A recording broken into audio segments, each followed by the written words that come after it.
हमने अपनी last discussion में ये नोट किया था कि ये जो हमारा फंडामेंटल पास्टुलेट है इलेक्ट्रोस्टैटिक्स का del cross E is equal to zero, Faraday's law इसको मॉडिफाई कर देता है in this form, del cross E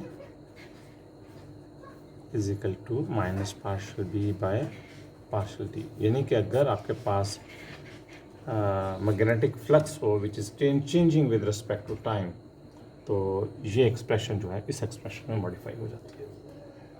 okay, हमने दूसरी चीज़ नोट की कि हमारे पास जो ये इक्वेशन है del cross H is equal to J. Okay, just please हम बताते हैं कि फैराडेज लॉ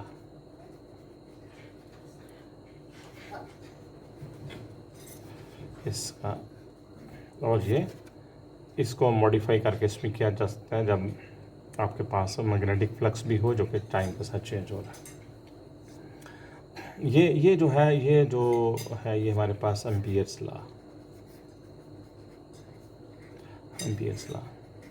लॉ मीन्स कि आपके पास एक वायर है जिसमें कि जे करंट फ्लो कर रहा है और मैग्नेटिक फील्ड लाइंस जो है ना इसके अराउंड जो है इस तरह, मैं राइट हैंड रूल से देखो तो मैग्नेटिक फील्ड लाइंस जो होंगी वो इस तरह होंगी, और अगर ये करंट डाउनवर्ड फ्लो करना शुरू कर देंगे तो वो ये क्लॉकवाइज हो जाएगी। ये इक्वेशन जो है हमने कहा था कि इस इक्वेशन को हम मॉडिफाई कर सकते हैं इस तरह। इसकी पॉसिबिलिटी जो है वो हम एक्सप्लोर कर रहे थे कि अगर मैं जस्ट इनका कंपैरिजन जस्ट करूं तो इसका मतलब है कि क्या ये इस तरह की कोई चीज़ इंट्रोड्यूस की जा सकती है। हाँ, ये ठीक है, इंट्रोड्यूस की जा सकती है कि नहीं की जा सकती। हम पहली तो बात ये पता चली कि अगर मैं कोई इस तरह की चीज़ इंट्रोड्यूस करूँगा तो वो भी करंट डेंसिटी होगी, क्योंकि करंट दो टर्म जब ऐड होती हैं उनके यूनिट्स जो हैं वो सेम होते हैं।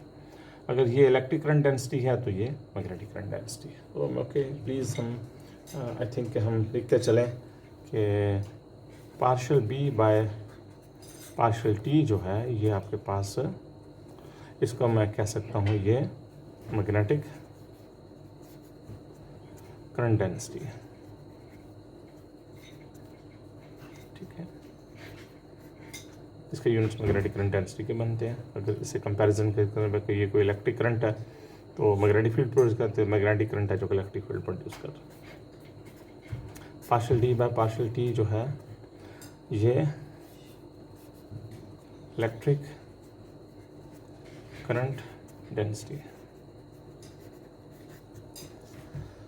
ओके, हम जस्ट यहाँ पर इसको जस्ट समझने की कोशिश करेंगे क्या है। मैं इस पर्पज़ के लिए ये मेरे पास एक वोल्टेज सोर्स है, टाइम वेरिंग वोल्टेज सोर्स है, और मैंने इसको ये रेजिस्टर है मेरे पास, और यहाँ मेरे पास एक कैपेसिटर है। तो ये रेजिस्टर है, ये कैपेसिटर है, और हम बहुत कॉमनली जो है हम ये मैं इस सर्किट से मैं इंटरेक्ट करने का जो है वो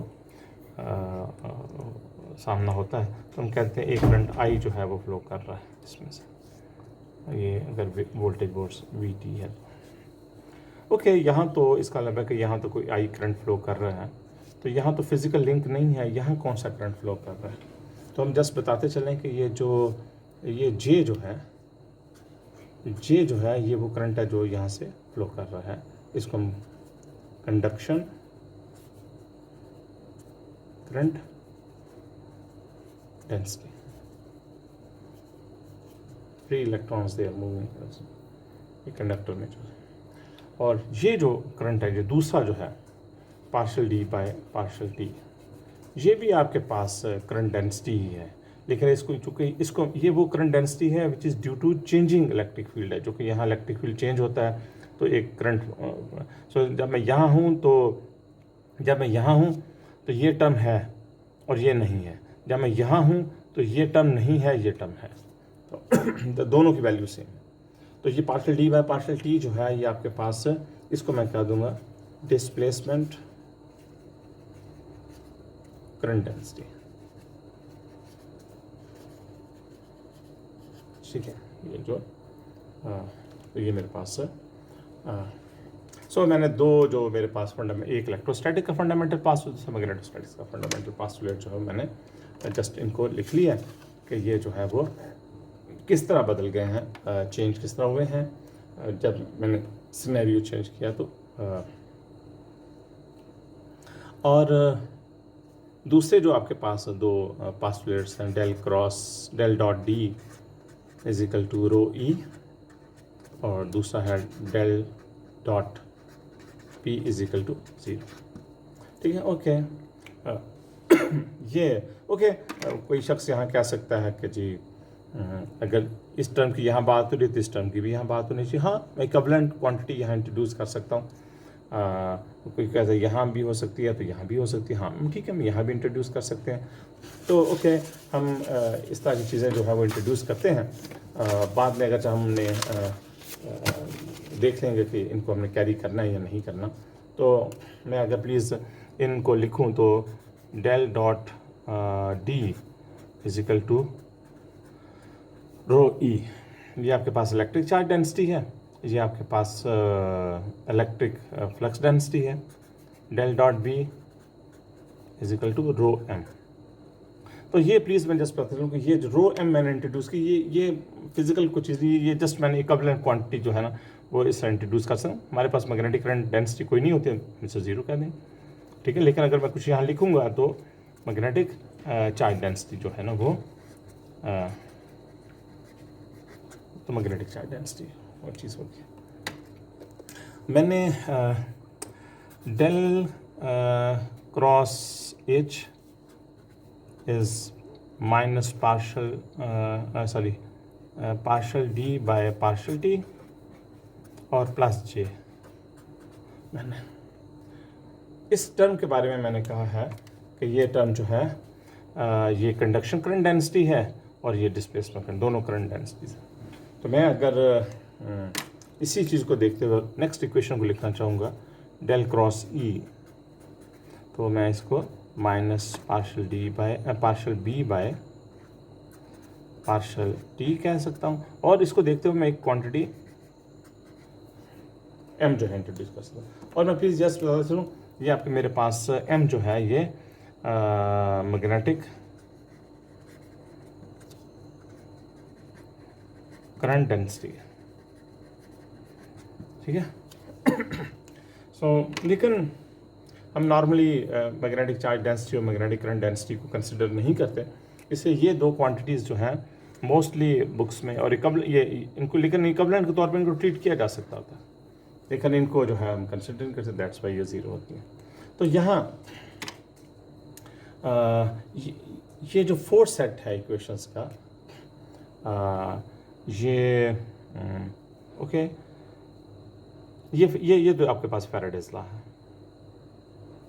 ये दो जो हैं ये आपके पास गॉसेस लॉ है।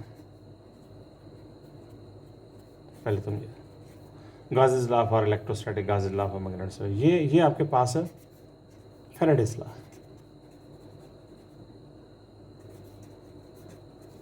ये है फैराडेज लॉ। और ये जो टर्म है, this term is this equation is modified Ampere's law।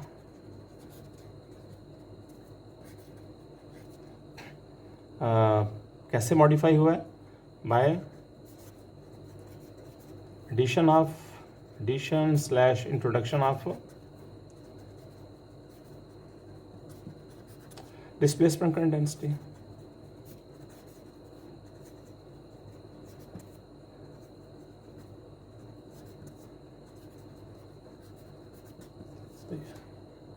तो इन चार इक्वेशंस को हम कहते हैं कि मैक्सवेल इक्वेशंस। अगर हम इन इक्वेशंस को देखें, ओके, ये चार जो इक्वेशंस हैं, these four equations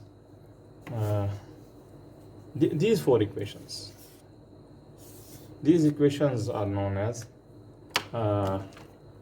Maxwell equations।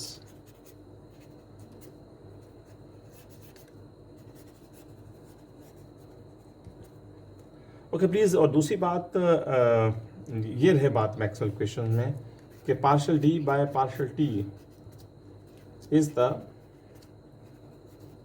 Only contribution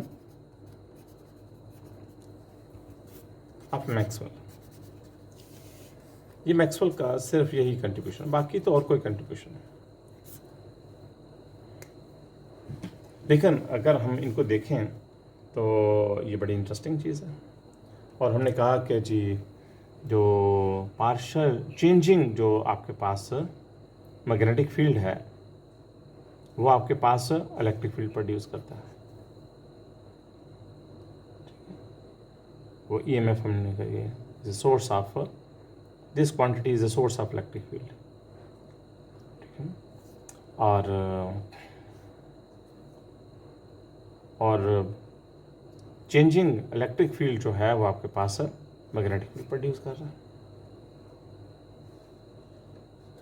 तो आपके पास एक लूप जो है वो चल रहा है कि एक जो है दूसरे को दूसरा, तो ये इस तरह ये सारी इक्वेशन जो है वो कपल्ड हो जाती है। तो ये हमारे पास 4 इक्वेशन जो हैं हमारे पास। तो प्लीज़ हम अब हमारी जो डिस्कशन है वो है is about the Maxwell equations. So Maxwell equations ये 4 इक्वेशंस हैं। और क्योंकि इस वक्त मैक्सवेल इक्वेशन में जो हमारे सोर्सेज हैं वो हमारे पास इलेक्ट्रिक चार्ज डेंसिटी में, प्लीज़ बाकी 2 को ज़ीरो कंसिडर, और ये आपके पास, ठीक है। और मैं जस्ट यहाँ बताता चलूँ कि मैं रो एम और जे एम को जो है वो कंसिडर नहीं कर रहा, इनको कंसिडर नहीं कर रहा, ठीक है। सिर्फ इलेक्ट्रिक सोर्सेज जो है उनको कंसिडर कर रहा हूँ। ये जो सोर्सेज हैं ये अब ये स्केलर है, ये वेक्टर है, लेकिन अब ये 4 कोऑर्डिनेट्स का फंक्शन है, 3 स्पेस के और 1 टाइम कोऑर्डिनेट का फंक्शन। ये जो है अब मैक्सवेल इक्वेशंस में हम इन सोर्स हैं।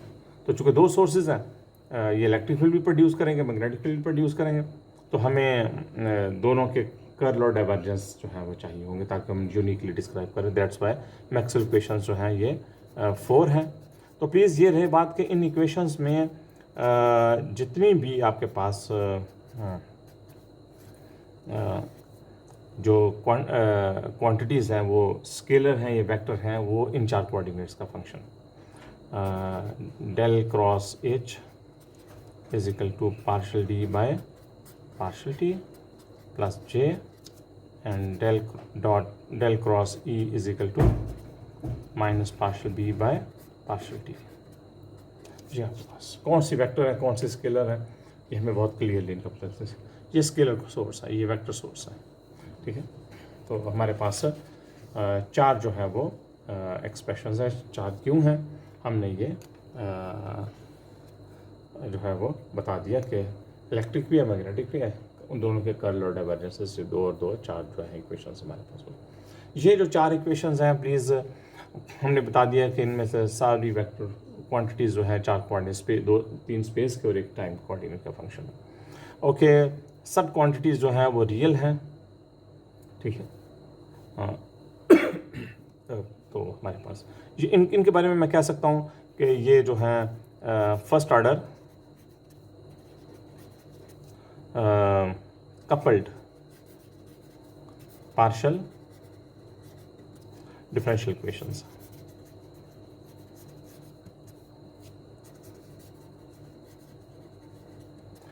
फर्स्ट ऑर्डर तो हमें साफ पता चल रहा है कि इनमें जो भी वेक्टर डेरिवेटिव्स हैं वो सारे के सारे फर्स्ट ऑर्डर हैं। कपल से मैं मुराद ये ले रहा हूँ कि इनमें इन इक्वेशंस में इलेक्ट्रिक फील्ड भी है और मैग्नेटिक फील्ड भी जो है वो इन्वॉल्व रहेंगे। तो सो इज़ अ कपल्ड।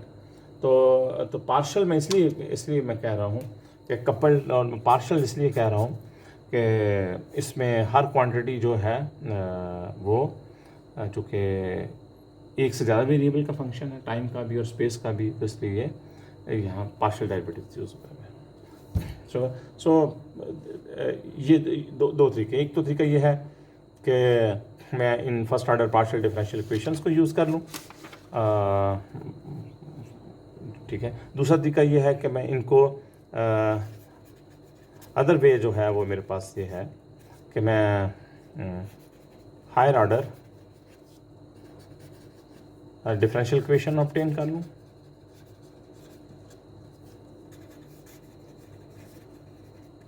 जो कि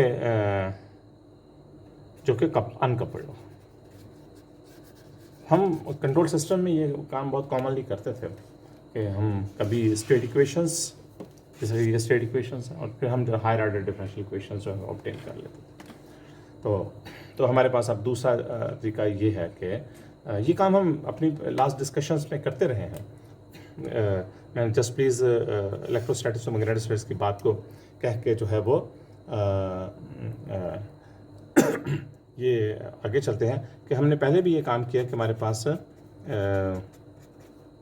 इलेक्ट्रोस्टैटिक में ये इक्वेशंस थी, ये फर्स्ट ऑर्डर डिफरेंशियल इक्वेशंस हैं, और हमने इनको अनकपल करके ये चीज़ जो है वो लिख ली थी, ठीक है।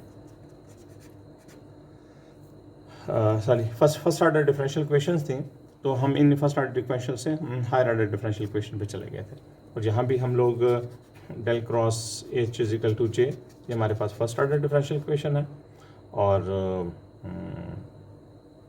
Del dot B is equal to zero, तो यहाँ से हम del square A is equal to minus mu J, ठीक है, and B is equal to del cross A जो है, हम ये इक्वेशन जो है हम इन दोनों को मिक्स करके इसमें ले गए थे। ये हमने अपने इलेक्ट्रोस्टैटिक मैग्नेटोस्टैटिक में।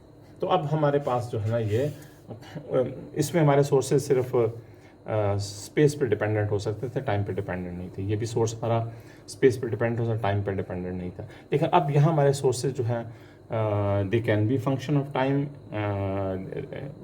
इन general they are function of time and space coordinates. तो जो है वो हम इस डिस्कशन को जो है वो जी यहीं पर हम ख़त्म करते हैं। तो थैंक यू।